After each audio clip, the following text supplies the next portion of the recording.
Everyone, good morning. কেমন আছো তোমরা সবাই? আশা করছি সবাই খুব ভালো আছো। আর আমাকে তো দেখে বুঝতেই পারছো আমিও বিন্দাস আছি। যদিও এটা দুপুরবেলা থেকে ভিডিওটা শুরু করেছিলাম, কিন্তু আজকে আমি এডিট করছি সকালবেলা, এই জন্য তোমাদের সবাইকে জানাচ্ছি গুড মর্নিং। আর এটা ছিল 9 তারিখের ভিডিও, আর সেদিন ছিল আমার বার্থডে, মানে এটা হচ্ছে 9 এপ্রিলের ভিডিও। তো দেখো আমি স্নান টান করে চলে এসেছি, আর স্নান করে এসে প্রথমে স্কিন কেয়ারটা করে নিচ্ছি। আর আজকে দেখো আমার সাথে সাথে আমার স্কিনটাও যেন একটু গ্লো করছে, তাই না?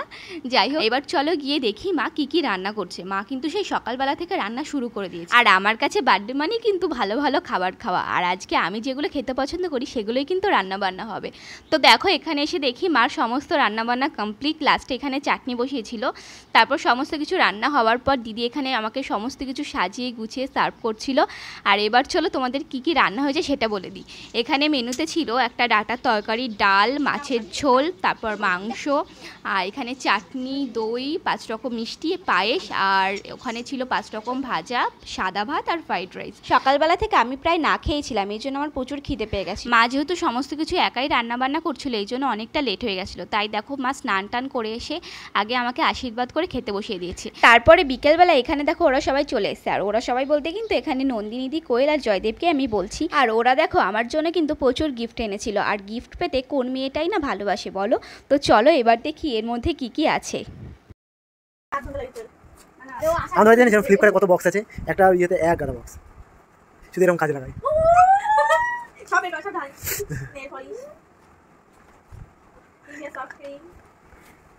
ডাব শ্যাম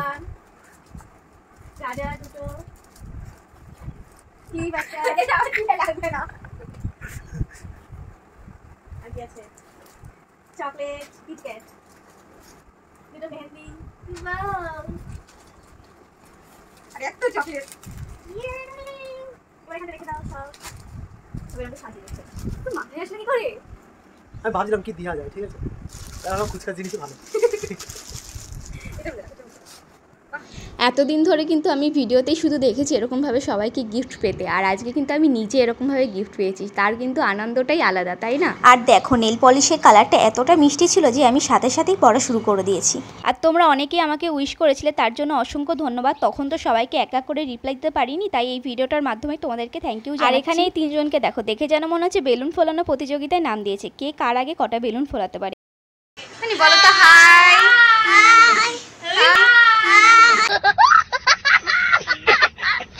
তারপর দেখো সন্ধ্যাবেলা এখানে আমি সেজেগুজে রেডি হয়ে গেছি, আর এই পুচকি দুটো সুন্দর সুন্দর জামা পরে দুই দিকে দুটো ঝুটি বেঁধে রেডি হয়ে চলে। এবার চলো কেক কাটার পালা, কিন্তু তার আগে একটু ফটোশ্যুট তো করতেই হবে কেকটা নিয়ে, না হলে তো আর শান্তি পাবো না।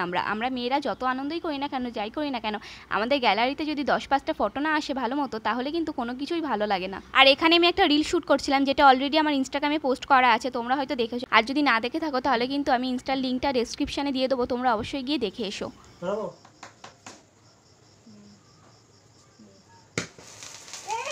Happy birthday!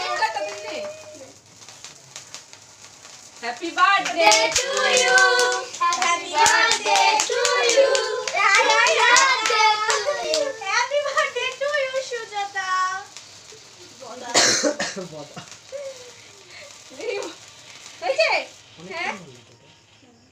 এইটা অনেকক্ষণ জ্বললো তো?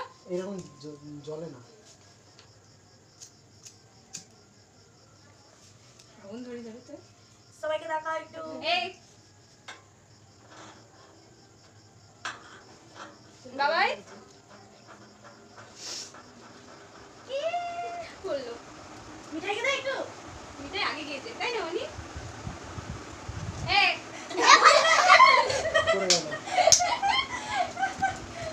দাদার মামাদের বলে গেছে জানি বলছি অনেক। এইখানে আয়। রাগ হয়ে যাচ্ছে। এই যাবে। আয় কাছে।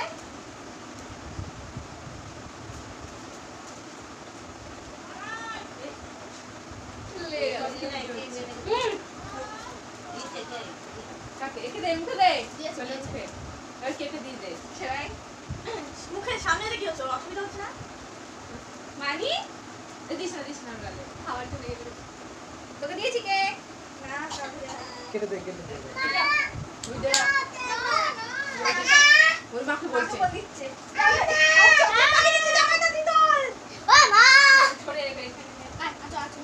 আর এখানে এই তিনজনকে দেখো পড়তে গিয়েছে বলে এতটা লেট করে এসেছে যে এখানে সমস্ত কিছু হয়ে গেছে। অনেকক্ষণ ধরেই ওয়েট করে বসেছিলাম, কিন্তু এতটাই লেট করছিল যে বাচ্চাগুলোর কথা ভেবে ওদেরকে ছাড়া কেকটা কাটতে হলো। বাচ্চাগুলোকে খেতে বসিয়ে দিয়ে ওরা আসার পর আমরা বড়রা সবাই একসাথে খেতে বসেছিলাম। তো চলো আজকের ভিডিওটা এখানেই শেষ করছি। কেমন লাগলো কিন্তু অবশ্যই কমেন্টে জানিও, আর ভালো লাগলে কিন্তু অবশ্যই একটা লাইক করে দিও। দেখা হবে নেক্সট ব্লগে, ততক্ষণের জন্য টাটা।